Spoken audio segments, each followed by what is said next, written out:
A Montanha Mágica, obra de Thomas Mann. O Senhor invoca o próprio diabo para confirmar isso? Perguntou. Satã em pessoa?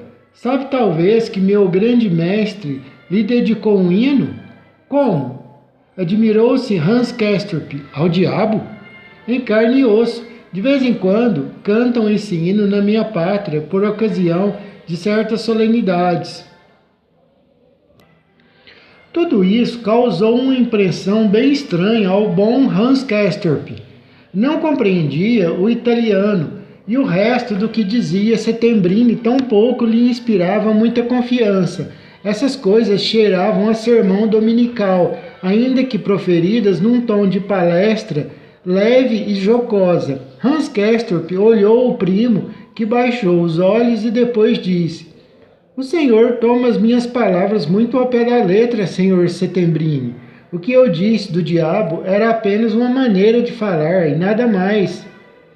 Deve haver uma pessoa com espírito, disse Settembrini, mirando o ar com uma expressão melancólica, porém reanimando-se imediatamente e dando à conversa um caráter jovial, gracioso e conciliador, continuou. Seja como for, posso deduzir com razão das suas palavras que o Senhor escolheu uma profissão tão cansativa quanto honrosa. Meu Deus, eu sou humanista. Sou um humanista e nada entendo dessas coisas engenhosas. Por mais sincero que seja o respeito que lhes voto, mas imagino que a teoria da sua disciplina deve requerer um cérebro claro, penetrante, e a sua prática um homem na genuína acepção da palavra, não é assim? Exatamente, é assim mesmo, respondeu Hans Castorp. Não posso deixar de concordar com o senhor, empenhando-se, malgrado seu, em falar com alguma eloquência. É enorme o que hoje em dia se exige de nós. Nem é bom pensar na extensão dessas exigências, pois do contrário arriscaríamos perder a coragem. Sim, senhor, não é brinquedo, não. E quando uma pessoa não tem uma constituição muito robusta, olhe, eu estou aqui apenas de visita, mas também não sou dos mais resistentes. Seria mentira se eu dissesse que me dou perfeitamente bem com o trabalho. Pelo contrário, devo confessar que o esforço me esgota bastante. No fundo, só me sinto à vontade quando nada faço. Como, por exemplo, neste momento? Perguntou Settembrini. Neste momento. Ora, acabo de chegar aqui e ando ainda meio tonto, como o senhor pode imaginar. Meio tonto? Ah, pois é. Não dormi muito bem. E depois, o café da manhã foi muito reforçado. Estou acostumado a uma primeira refeição abundante, mas a de hoje parece que foi completa demais para mim. Me excedi um pouco. Numa palavra, eu me sinto um pouco angustiado. O Dr. Behrens diz que estou meio anêmico. Faz pouco tempo, antes de sair, tive uma consulta com ele. Foi quase uma consulta completa, mas sabe, uma conversa, por melhor dizer, não foi bem uma consulta. Ele notou imediatamente que estou bastante anêmico e me deu o conselho de seguir aqui o mesmo regime que meu primo Joachim segue. Passar muito tempo estendido na sacada e também tomar a minha temperatura. Assim me disse. Realmente, gritou Settembrini. Que maravilha! Exclamou. Então, rindo-se às gargalhadas, com o rosto levantado para o céu, como se diz na ópera de seu mestre. Sou o caçador de pássaros, sempre risonho, sempre alegre. Escute, essa é mesmo divertida. E o senhor seguirá o conselho do Dr. Behrens? Claro, por que deixaria de fazê-lo? É esperto como o diabo, esse radamanto. Com efeito, sempre alegre. Se bem que, às vezes, de uma alegria meio forçada, eu diria. Tem tendência para a melancolia. Sr. Hans, o senhor já conhece a nossa enfermeira-chefe? Não? Que lástima! Seria imperdoável da sua parte se não solicitasse a honra de lhe ser apresentado. Ela pertence à estirpe do von Millendonck, prezado senhor. da Vênus de Médicis distingue-se num único ponto. No lugar onde a deusa mostra os seios, costuma a enfermeira-chefe usar um crucifixo. Haha, essa é boa. Riu-se Hans Castorp. E seu pronome é Adriática. Ainda isso? Exclamou Hans Castorp. Francamente, extraordinário. Von Millendonck e Adriática. É como se fosse uma pessoa morta há muito tempo, entende? Parece até medieval. Meu caro senhor, retrucou Settembrini, aqui existe uma coisa que parece medieval, para usar a sua expressão. Tenho para mim que foi exclusivamente o seu senso de estilo que fez o nosso Radamanto nomear esse fóssil diretora do Museu de Horrores, pois ele é artista. Não sabia disso? Pinta a óleo, que quer. Não é proibido, não é? Cada um tem plena liberdade de fazê-lo.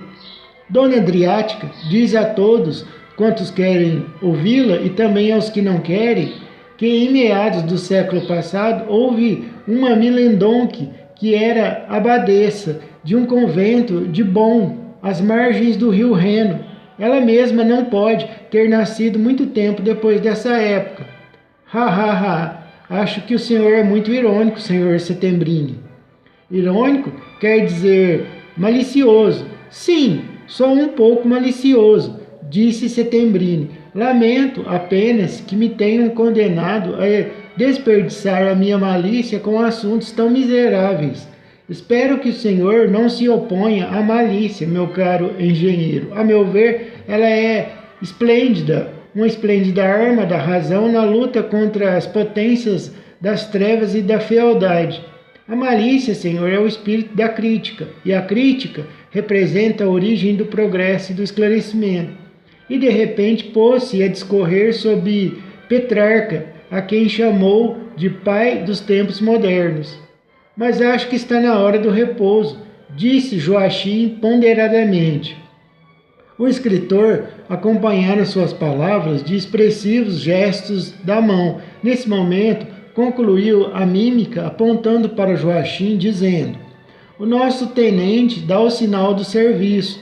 Vamos todos. Temos o mesmo caminho, à direita, aquele que busca os muros de Diz, o poderoso. Ah, Virgílio, ninguém o superou, meus senhores. Acredito no progresso, certamente, mas Virgílio dispõe de adjetivos que nenhum moderno encontraria. Enquanto regressavam, começou a recitar versos latinos com pronúncia italiana. Interrompeu-se, porém, quando se encontraram com uma mocinha qualquer. Aparentemente era uma aldeã, e de modo algum notável pela sua beleza. Abriu então um sorriso donjoanesco e meteu-se a cantarolar. Estalou a língua, ai, ai, ai, oh, lá, moscazinha bonitinha, quer ser minha? Vejam só, seus olhos brilham, a luz furtiva. Citou, sabe Deus, que autor enviou um beijo em direção à jovem, que lá se ia toda confusa e envergonhada. Que grandes doidivanas, pensou Hans Castorp, e não mudou a sua opinião quando Settembrini, após esse acesso de galanteria, voltou a dizer mal. Tinha uma birra especial contra o Dr. Behrens. Criticou-lhe o tamanho dos pés e ironizou o título de conselheiro áulico que recebera de um príncipe que sofria de tuberculose cerebral. A região inteira falava ainda da vida escandalosa que levara esse príncipe. Radamanto fizera vista grossa, a maneira mais perfeita de um cortesão. A propósito, sabiam os senhores que Behrens foi o inventor da temporada de verão? Ele e mais ninguém. Honra ao mérito. Antigam apenas os fiéis entre os mais fiéis passavam o estio nesse vale. Porém, o nosso humorista, na sua clarividência incorruptível, verificou que esse inconveniente era somente o resultado de um preconceito e estabeleceu a teoria segundo a qual, pelo menos no que tocava ao sanatório, a cura de verão era não só recomendável, mas até sumamente eficaz e mesmo imprescindível. soube lançar esta teoria, divulgou-a por meio de artigos de jornal e interessou a imprensa por ela. Desde então, os negócios marcharam igualmente bem no verão como no inverno. É um gênio, disse Settembrini. E a seguir, se pôs a achincalhar os demais estabelecimentos do lugar, elogiando, num tom cáustico, o espírito negocista dos seus donos. Havia lá o professor Kafka. Todos os anos, na época crítica do degelo, quando o grande número de pensionistas queria partir, o professor Kafka via-se forçado a fazer uma viagem de 8 dias, mas prometia outorgar as autorizações de alta logo após o seu regresso. Entretanto, o Dr. Kafka permanecia ausente durante 6 semanas e os desgraçados a esperar, enquanto cresciam, seja dito entre parênteses, as suas contas. Certa vez, Kafka foi chamado a Fiume para examinar um doente, mas não se pôs a caminho antes que lhe garantisse uns bons 5.000 francos suíços, e entre uma coisa e outra passaram-se 15 dias.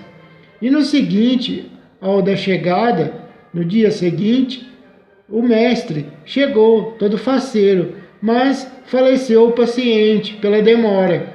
Quanto ao Dr. Zalman, este dizia à boca pequena que o professor Kafka mantinha limpas as suas seringas de injeção a ponto de infeccionar os enfermos. Ele usa pneumáticos nas rodas de seu coche, afirmava Zalman, para que seus mortos não o ouçam. Ao que Kafka replicava que no sanatório de Zalman obrigavam os pacientes a um consumo muito intenso do fruto consolador da vinha, igualmente na intenção de lhes arredondarem as contas, de maneira que ali a gente morria como moscas, não de tísica, mas de cirrose do fígado. Enquanto Settembrini prosseguia com esta história, Hans Castorp ria jovialmente e sem malícia ao ouvir essa cataduba de eloquência blasfema. A linguagem do italiano tinha um som particularmente agradável na sua absoluta pureza e correção, livres de qualquer sotaque. Dos seus lábios volúveis, as palavras brotavam, cheias, distintas e como que recém-feitas. O próprio Settembrini gozava com as locuções e formas cultas, vivas e sardônicas de que se servia. Até mesmo a reflexão e conjugação gramatical dos vocábulos causavam-lhe evidente prazer, que era ao mesmo tempo expansivo e contagioso.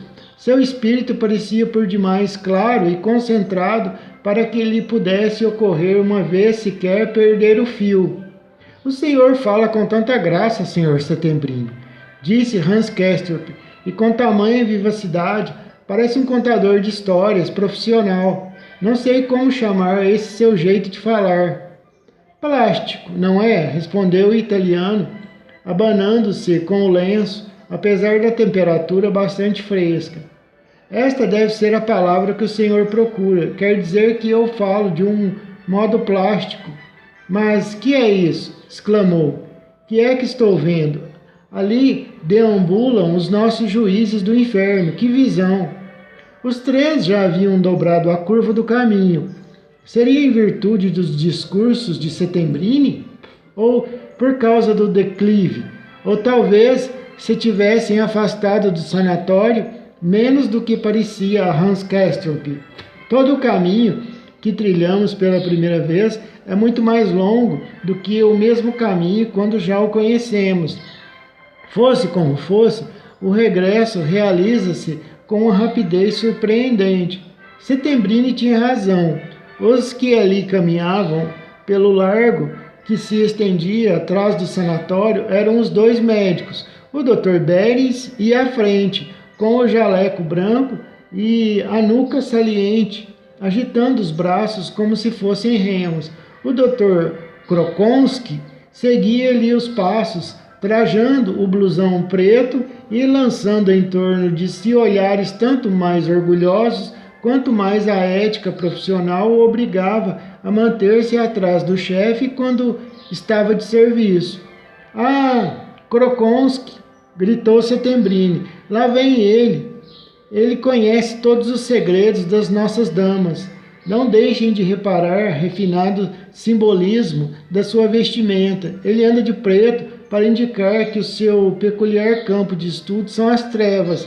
Esse homem tem a cabeça um único pensamento, e esse pensamento é sórdido. Como é possível, prezado engenheiro, que ainda não tenhamos falado dele? O senhor já chegou a conhecê-lo? Hans Questorp disse que sim. E agora? Estou disposto a acreditar que também ele lhe agrada. Francamente, senhor Settembrini, eu não sei. Falei com ele há apenas poucos minutos e não tenho o hábito de formar uma opinião precipitada sobre alguém. Costumo olhar a gente e pensar, então és assim? Muito bem. Isto é pura apatia, respondeu o italiano. Por que não julgar? É para esse fim que a natureza lhe deu os olhos e o cérebro.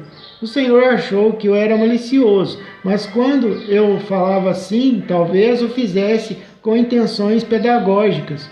Nós, os humanistas, temos todos uma veia pedagógica.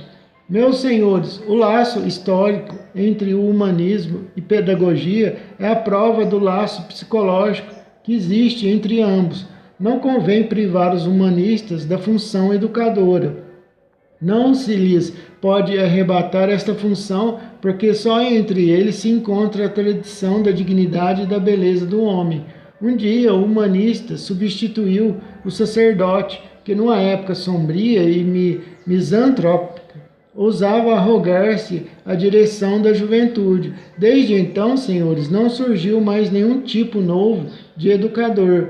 O ginásio humanista, o senhor pode me chamar de racionário, não se lhes pode arrebatar esta função, porque só entre eles se encontra a tradição da dignidade e da beleza do homem. Um dia, o humanista substituiu o sacerdote, que numa época sombria e misantrópica, ousara arrogar-se a direção da juventude. Desde então, senhores, não surgiu mais nenhum tipo novo de educador. O ginásio humanista, o senhor pode me chamar de reacionário, meu caro engenheiro, mas, por princípio, queria compreender-me bem, continuou seu adepto. Ainda no elevador, o italiano prosseguiu no desenvolvimento do seu tema e não se calou senão quando os primos, no segundo andar, se despediram dele. Settembrini ia até o terceiro, onde, como contou Joachim, habitava um quartinho situado na parte traseira do sanatório. Então, não tem muito dinheiro? Perguntou Hans Questorp, que também entraram no quarto de Joachim totalmente igual ao seu. Acho que não, respondeu o primo, ou pelo menos só o necessário para pagar a pensão. Seu pai era escritor também, e se não me engano, também o avô. Ora, nesse caso, disse Hans Questorp, e ele está seriamente doente? Ao que saiba, não é coisa perigosa, mas é um mal persistente e volta uma e outra vez.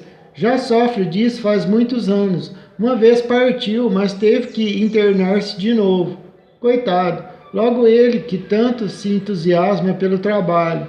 E com tudo isso é tão loquaz, tem tanta felicidade e facilidade em saltar de um assunto ao outro. Com aquela pequena, mostrou-se bastante atrevido.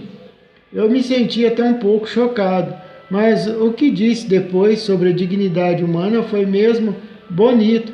Tive a impressão de ouvir um discurso solene. Você se encontra frequentemente com ele, Joachim? Sutileza do pensamento. Mas Joachim já não podia responder senão com dificuldade e sem nitidez.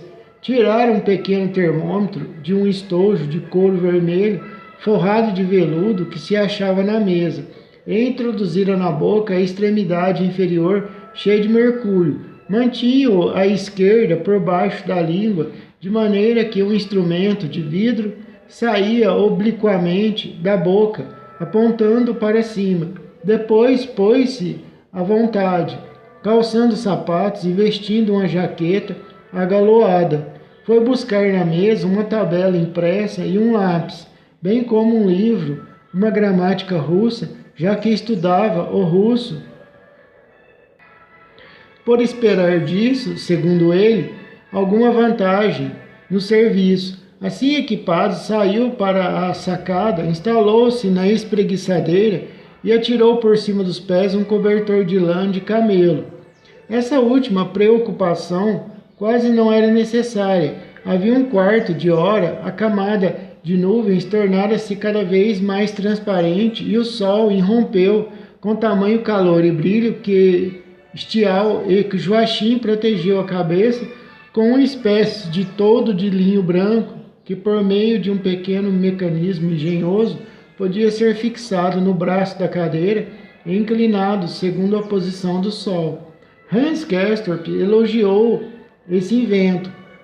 Ficou à espera do resultado da tomada de temperatura. Neste interim, pôs-se a observar tudo quanto se fazia. Também contemplou o saco de pele que se achava apoiado num canto.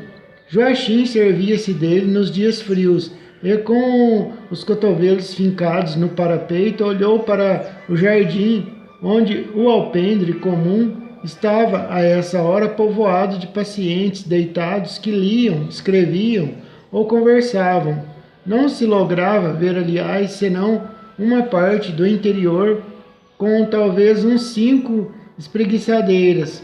Quanto tempo vai durar isso? Perguntou Hans Castorp, voltando a cabeça. Joachim levantou 7 dedos.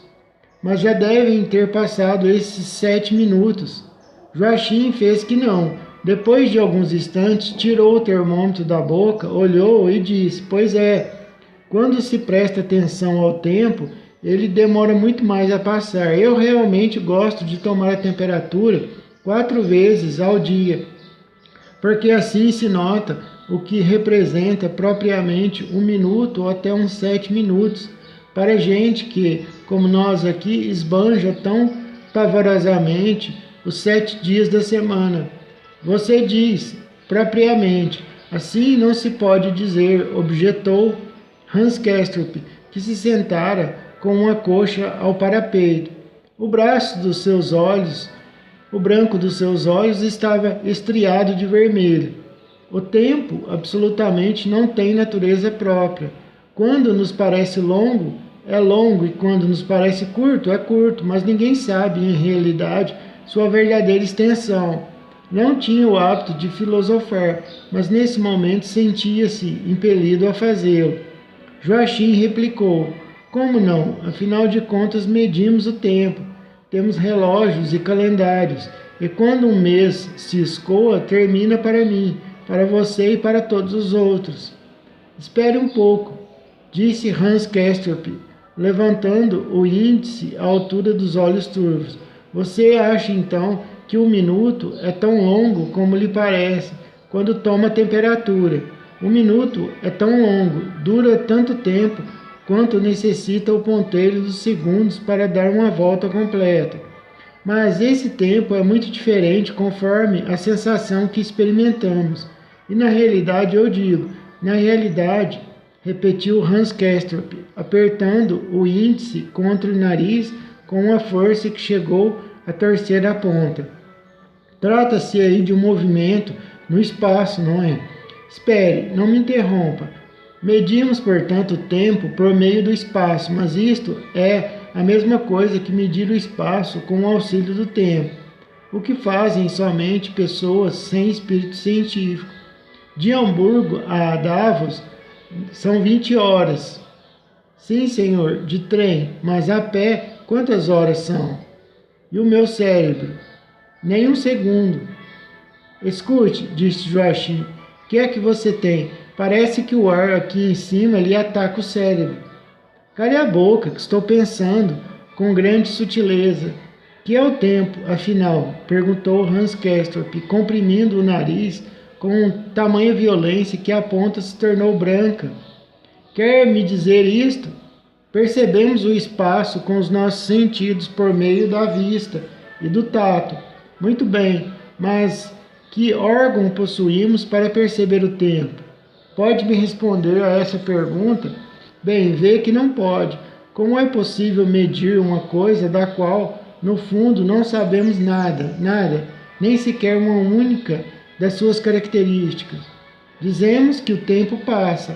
Está bem, deixe-o passar, mas para que possamos medi-lo, espere um pouco. Para que o tempo fosse mensurável, seria preciso que decorresse de um modo uniforme. E quem lhe garante que é mesmo assim? Para nossa consciência não é, somente o supomos. Para a boa ordem das coisas e as nossas medidas, permita-me esta observação, não passam de convenções. Bem, disse Joachim, nesse caso é também uma mera convenção o fato de eu ter neste termômetro 5 décimos a mais, mas é por causa desses 5 décimos que preciso cruzar os braços em vez de seguir a carreira militar. Que coisa nojenta! Você tem 35,5 de febre? A temperatura está baixando outra vez, respondeu Joachim, completando a curva na papeleta. Ontem à noite eu tinha quase 38. Foi por causa da sua chegada. Aqui, quem recebe visitas costuma sofrer uma elevação de temperatura, mas mesmo assim é um alívio. Agora vou deixá-lo sozinho, disse Hans Castorp. Minha cabeça está ainda cheia de ideias sobre o tempo. É um vasto complexo, posso lhe afirmar, mas não quero excitar você, que já tem alguns décimos a mais. Vou ver se guardo tudo na cabeça e mais tarde voltaremos a falar nisso. Mas talvez depois do almoço, quando for hora de almoçar. Você me chama, não é? Eu também vou fazer uma sessão de repouso. Isso não dói, graças a Deus. Com essas palavras, contornou a vidraça de separação e entrou no seu próprio compartimento, onde a espreguiçadeira e a mesinha se achavam também preparadas. Foi buscar no quarto cuidadosamente arrumado, bem como o belo e macio cobertor enxadrezado de verde e carmesim. A seguir estirou-se na cadeira. Depois de pouco tempo, também ele viu-se obrigado a baixar o todo. Para quem se encontrava assim deitado, o calor do sol fazia-se insuportável. Mas Hans Castorp verificou imediatamente com satisfação que a sua posição era muito cômoda. Não se recordava de ter visto jamais uma espreguiçadeira tão confortável. A armação de linha um tanto antiquadas, o que evidentemente era apenas um capricho estético, visto a cadeira estar novinha, era feita de madeira lustrosa, entre marrom e vermelho. Um colchão forrado de chitão macio era, em realidade, uma almofada em forma de rolo, nem muito dura nem muito mole, presa à altura da nuca por meio de um cordão, revestida de uma capa bordada e que produzia um efeito sumamente agradável. Hans Castorp apoiou o cotovelo sobre a larga superfície do braço da cadeira e, com as pálpebras semicerradas, entregou-se ao repouso sem recorrer a mais nada para sua distração. Vista através dos arcos da lógia, a paisagem áspera e pobre, mas iluminada pelo sol, assemelhava-se a um quadro dentro de uma moldura. Hans Castorp contemplou-a pensativo. De repente lembrou-se de um outro assunto e interrompeu o silêncio, dizendo em voz alta: a moça que nos serviu o café é uma anã, não é? Psiu, fez Joachim. Fale baixo. Sim, é uma anã, e daí? Nada. Ainda não tínhamos comentado esse fato. E com isso tornou a devanear. Já passava das 10 horas quando se deitou. Decorreu uma hora comum, nem longa nem curta. Quando ela chegou ao fim, ressoou um gongo através da casa e do jardim. Primeiro à distância, depois pertinho, por fim cada vez mais longe. O segundo café da manhã, Joachim ouviu-se que ele se levantava. Também Hans Castorp terminou o repouso e entrou no quarto para se arrumar. Os primos encontravam-se no corredor e desceram juntos. Sabe que o repouso estava ótimo, disse Hans Castorp. Que cadeiras são essas? Se houver uma delas à venda, vou levá-la para Hamburgo. Deitado assim, sinto-me como no céu. Que acha você? Será que o Dr. Beres mandou fazê-las especialmente, segundo as suas indicações? Joachim não sabia. Após terem deixado os sobretudos no vestiário, entraram pela segunda vez na sala de refeições, onde o segundo café da manhã já estava sendo servido. A sala cintilava de tanto leite. Em cada lugar via-se um copo grande, de meio litro pelo menos. Não é comigo, disse Hans Castorp, voltando a sentar-se na extremidade da mesa, entre a costureira e a inglesa, e desdobrou resignadamente o guardanapo, embora ainda se sentisse abarrotado do café da manhã.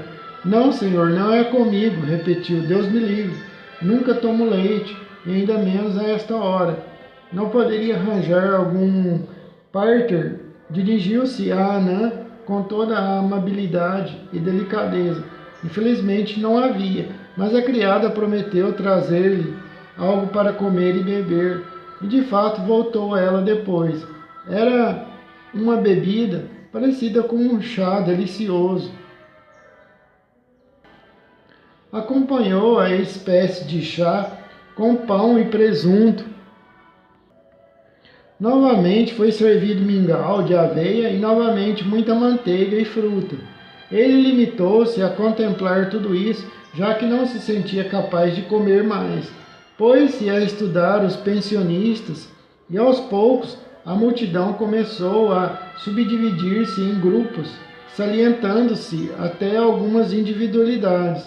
A sua própria mesa estava completa,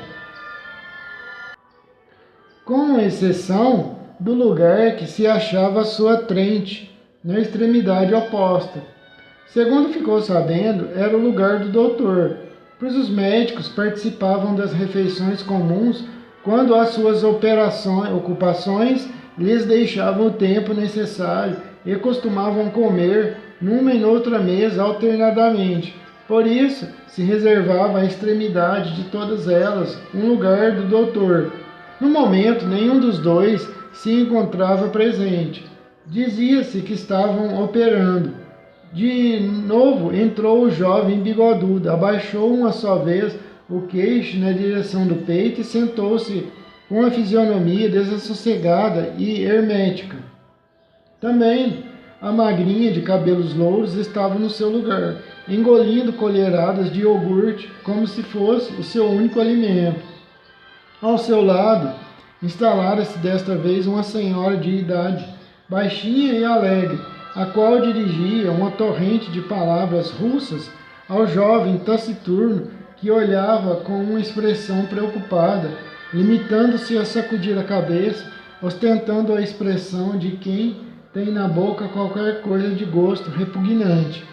À sua frente, do outro lado da senhora de idade, achava-se mais uma mocinha, aliás muito bonita, com uma tez rosada e seios rígidos.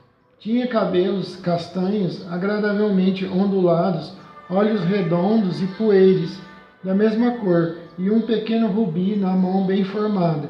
Ria muito e também falava russo, só russo. Chamava-se Marusha, segundo Hans Castorp pôde ouvir. Além disso, observou ele de passagem que Joachim baixava os olhos com ar severo cada vez que a moça ria ou falava.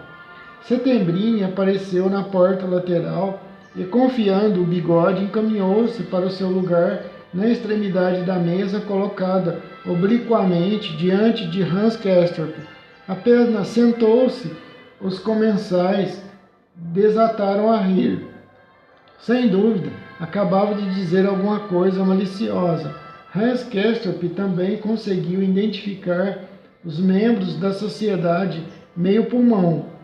Hermine Clayfield, com seus olhos estúpidos, foi arrastando o passo até a mesa mais próxima da porta do avarandado e cumprimentou o jovem beiçudo que no passeio da manhã levantara o paletó daquele jeito inconveniente. A senhorita Levi, com a cútis de marfim, estava sentada junto da senhorita Iltis, gorda e salpicada de lunares, à mesa transversal, à direita de Hans Castorp, onde, além delas, só se encontravam pessoas desconhecidas. Lá vêm os seus vizinhos, murmurou Joachim ao primo, inclinando-se para a frente. O casal passou perto de Hans Castorp, rumo à mesa dos russos ordinários, a última à direita, onde já se achava uma família com um menino de cara feia a devorarem enormes montões de porridide. O homem era de constituição débil e tinha as faces cavas e cinzentas. Trajava uma jaqueta de couro marrom e calçava toscas botinas de feltro, fechadas à fivela. Sua esposa, também baixinha e delgada, exibia um chapéu enfeitado de penas que a cada passo se balouçavam. Um boá pouco limpo, igualmente de penas, e minúsculos sapatos de couro da Rússia, cujos tacões excessivamente altos a obrigavam a um passo saltitante. Hans Castorp examinou os dois com uma falta de consideração que não lhe era habitual e cuja brutalidade ele mesmo sentiu, mas foi justamente o caráter brutal da sua conduta o que, de repente, lhe causou certo prazer. A expressão de seus olhos era ao mesmo tempo obtusa e indiscreta.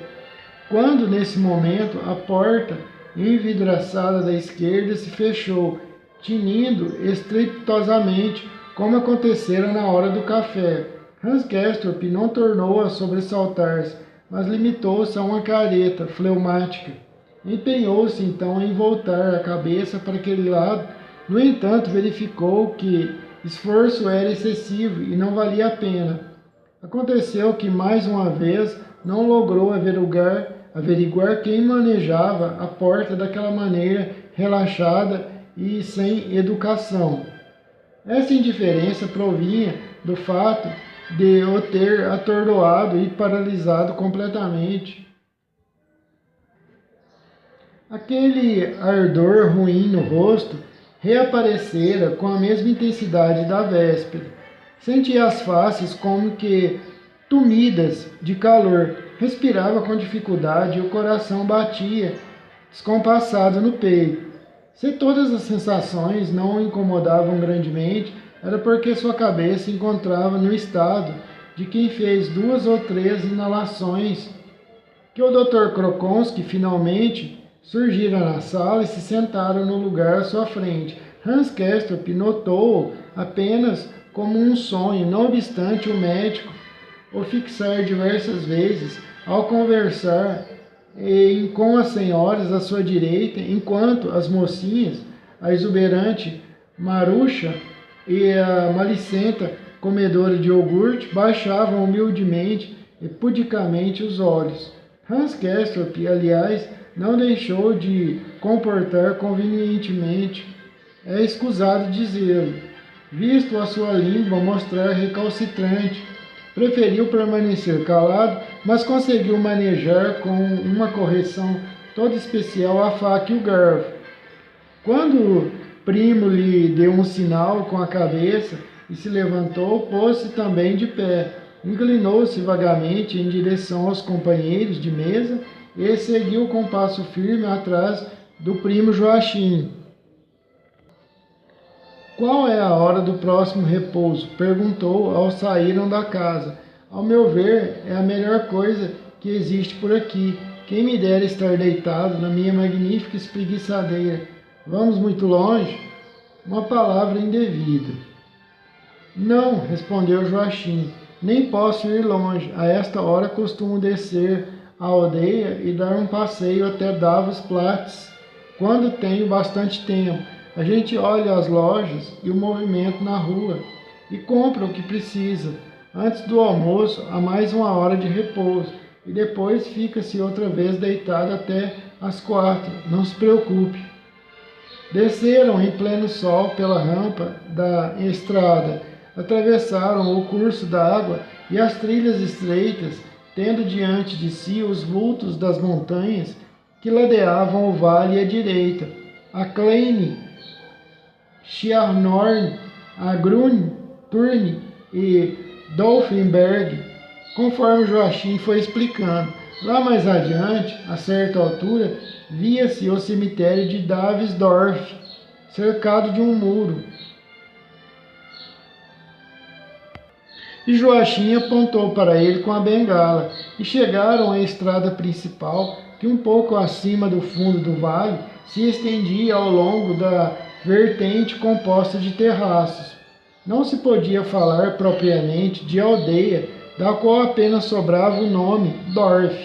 Devorava a estação climatológica ao prolongar-se mais e mais em direção à estrada do vale, de modo que a parte do conjunto que se chamava Dorf se confundia insensivelmente e sem solução de continuidade com a outra chamada Davos Plates.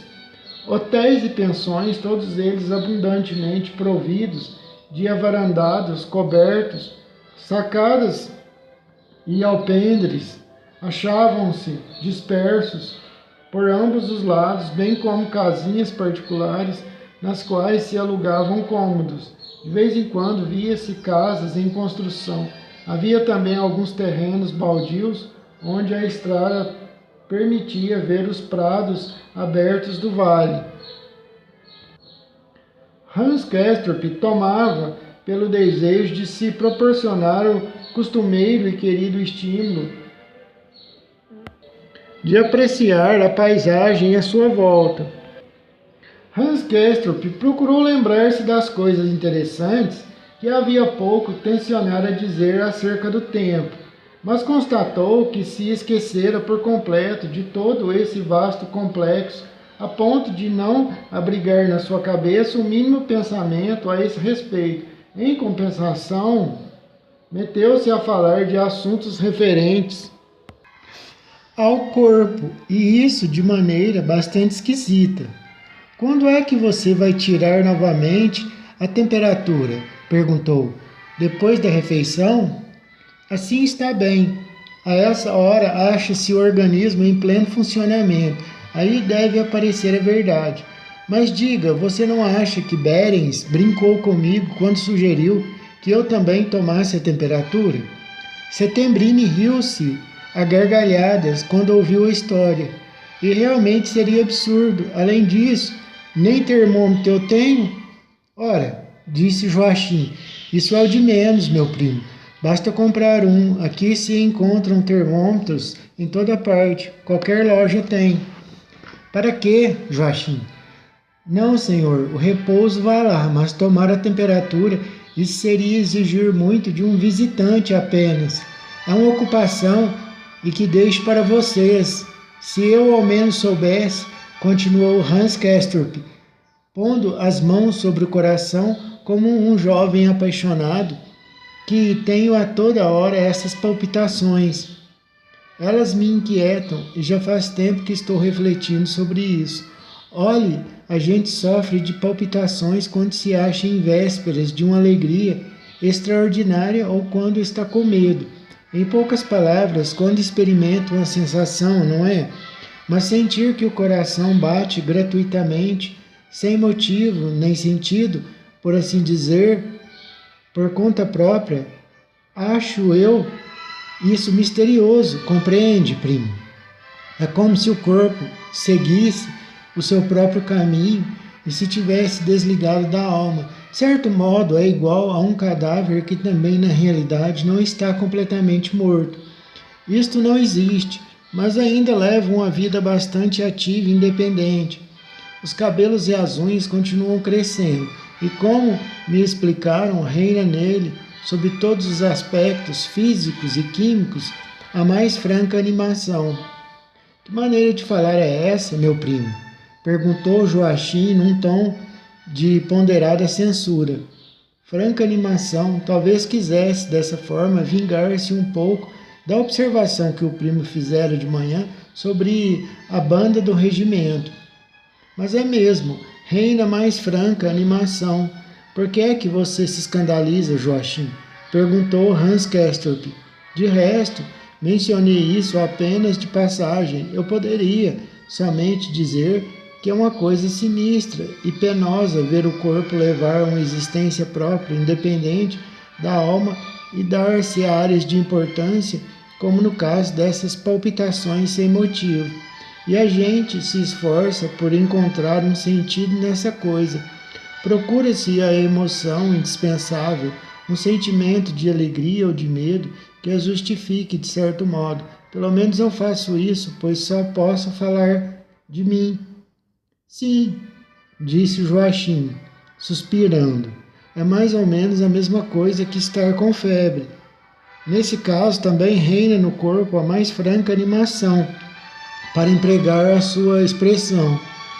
Então, acontece facilmente que, sem querer, a gente ande à cata de uma emoção, como você diz, para que essa animação receba um sentido mais ou menos plausível. Mas estamos falando de coisas desagradáveis, meu primo.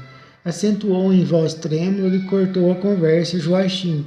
Hans Castorp limitou-se a dar de ombros, da mesma forma como vira Joachim fazer na véspera. Durante algum tempo caminharam em silêncio.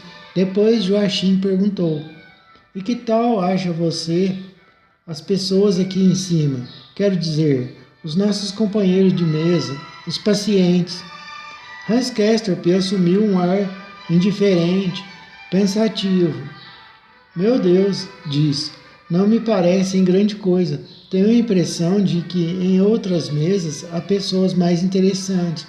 Pode ser que me engane. A senhora Storr deveria lavar os cabelos. Estão muito encebados. E aquela mazurca, ou como se chama, parece-me um pouco fútil. A toda hora bota o lenço na boca de tanto rir. Joachim achou graça dessa história. Joachim achou graça nessa deformação do nome. Mazurca é boa, exclamou. Ela se chama Marusha, sabe? É o mesmo que Maria, pois é, acrescentou. Ela é mesmo estouvada e, contudo, teria motivo de sobra para ficar quieta. Está bastante doente, a pobre, falou Joachim. Ninguém precisa disso, disse Hans Castorp. Tem uma aparência tão sadia. Uma doença no peito é a última coisa que eu atribuiria. Tentou trocar com o primo um olhar atrevido, mas verificou que o rosto de Joachim, apesar de tostado pelo sol, mostrava uma cor terrosa, como a adquire a pele queimada quando o sangue retira, e que sua boca se crispara de um modo particularmente doloroso, adotando uma expressão que despertou no jovem Hans Castorp um vago pavor e fez com que ele, mudando imediatamente o assunto, fosse informar-se sobre outras pessoas, na intenção de esquecer o mais depressa possível Marusha e a expressão de Joachim, o que, aliás, conseguiu sem dificuldade. A inglesa do chá de roseira brava chamava-se Miss Robson. A costureira não era costureira, mas uma professora do Liceu Estadual e por isso se expressava com tanta correção. Seu nome era Angela. Quanto à velhota jovial, nem o próprio Joachim sabia como se chamava, apesar de viver há muito tempo ali em cima. Em todo caso, era a tia-avó da comedora de iogurte, com a qual morava constantemente no sanatório. Mas quem estava mais doente dentre todos os que comiam à mesa era o Dr. Blumenkoch, Léo Blumenkoch, de Odessa, aquele moço bigodudo, de cara fechada. Já havia anos que se achava internado ali. Estavam passando por uma verdadeira rua de cidade, a rua principal de um centro internacional. como logo se via. Viram-lhe ao encontro veranistas que flanavam por ali, jovens na maioria, os homens em traje, esporte e sem chapéu, as senhoras também sem chapéu e com saias brancas. Ouvia-se falar russo e inglês. À direita e à esquerda havia lojas com elegantes vitrines, e Hans Castorp, cuja curiosidade travava uma luta violenta com a ardente fadiga, obrigou os olhos a verem, detendo-se durante muito tempo diante da loja de um camiseiro para constatar que a vitrine estava mesmo à altura. Depois surgiu uma rotunda com uma galeria coberta, onde uma orquestra dava um concerto. Era o cassino. Em algumas quadras de tênis jogavam-se partidas. Jovens escanhoados, de pernas compridas, trajando calças de flanela cuidadosamente passadas, exibiam os antebraços desnudos e os sapatos com solas de borracha.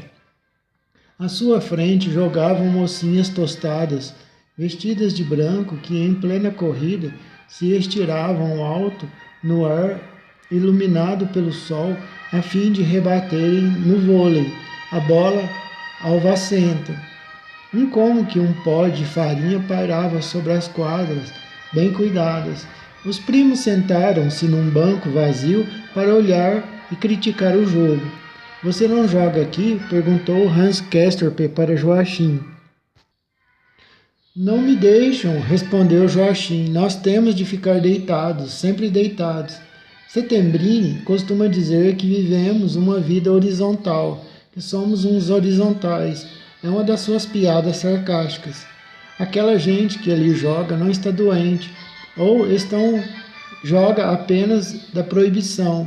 Aquela gente que ali está, joga e não está doente, ou então joga apesar da proibição. De resto, eles não jogam muito seriamente.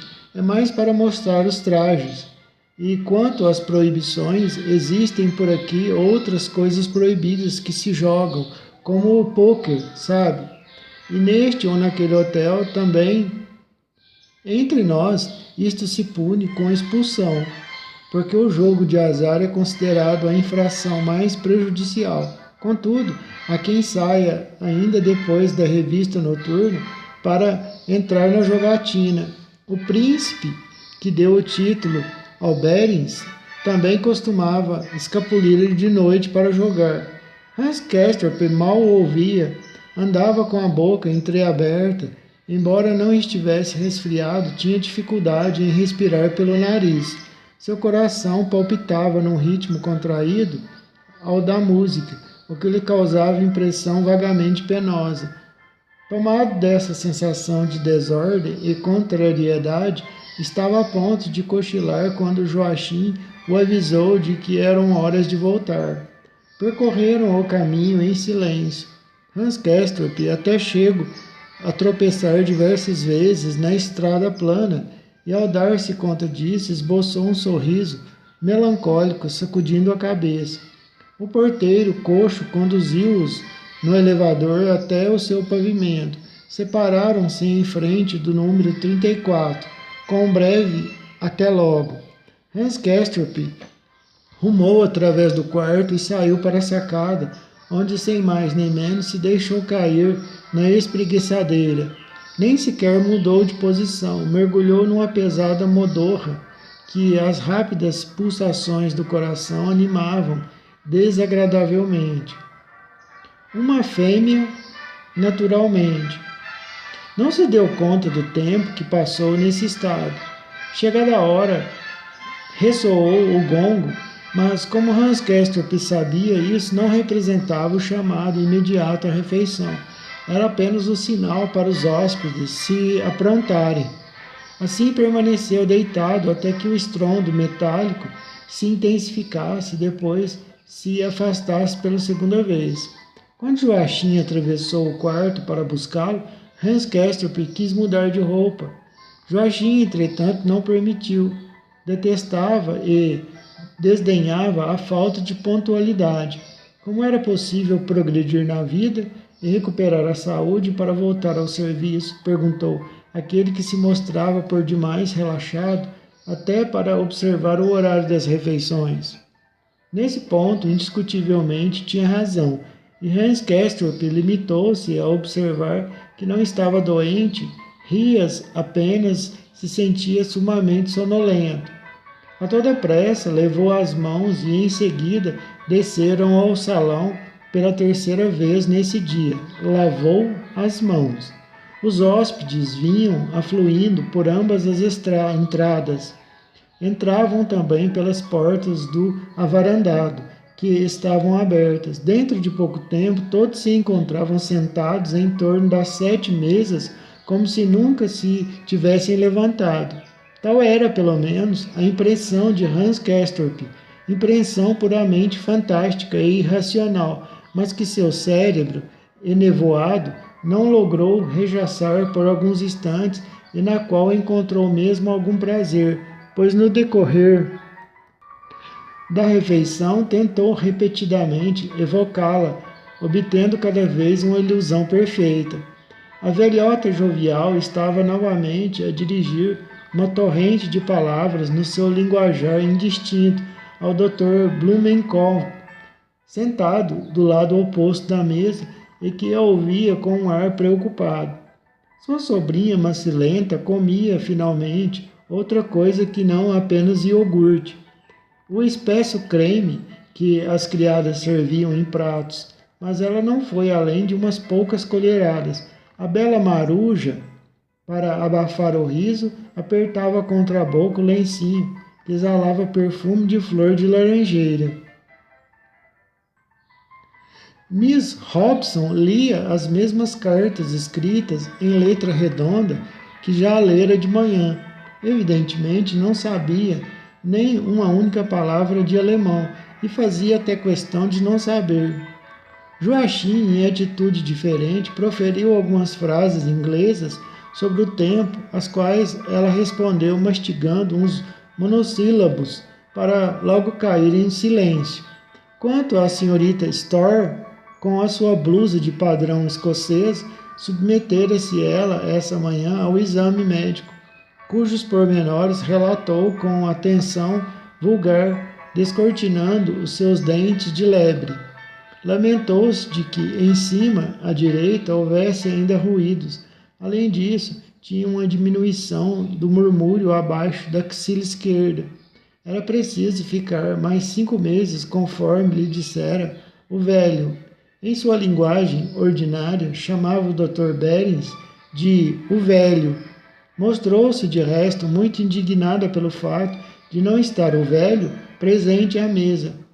Segundo queria dizer, segundo turno, era hoje a vez da sua mesa, ao passo que o velho novamente se sentara à mesa próxima da esquerda, onde, com efeito, se via o Dr. Berens juntando as manzorras diante do prato. Mas, claro, continuou a senhorita Storr, ali tinha o lugar a gorda senhorita Salomon, de Amsterdã, que todo santo dia se apresentava às refeições num vestido muito decotado, e tal aspecto parecia que era do agrado do velho, e bem que ela, senhorita Storr, não soubesse explicar por que razão, uma vez que nos exames médicos ela tinha ensejo para ver o quanto queria dessa dama. Mais tarde contou, cochichando exatamente, que a noite anterior, no avarandado de repouso localizado no sótão, alguém apagara a luz, isso para fins que a senhorita Storr qualificava de manifestos. O velho notara o incidente e praguejara de tal maneira que todo o sanatório o ouvira, mas naturalmente, mais uma vez, não conseguira descobrir o culpado e, entanto, não era preciso ter estudado na universidade para adivinhar que fora aquele capitão Miklósik de Bucareste, para quem nunca havia escuridão suficiente em companhia de senhoras. Um homem sem a mínima cultura, embora usasse espartilho e por natureza uma fera, sim, uma fera, repetiu a senhorita Storr, uma voz afogada, enquanto o suor lhe perlava a testa e o lábio superior. Todo mundo em Davos sabia das relações que existiam entre ele e a esposa do cônsul-geral de Viena,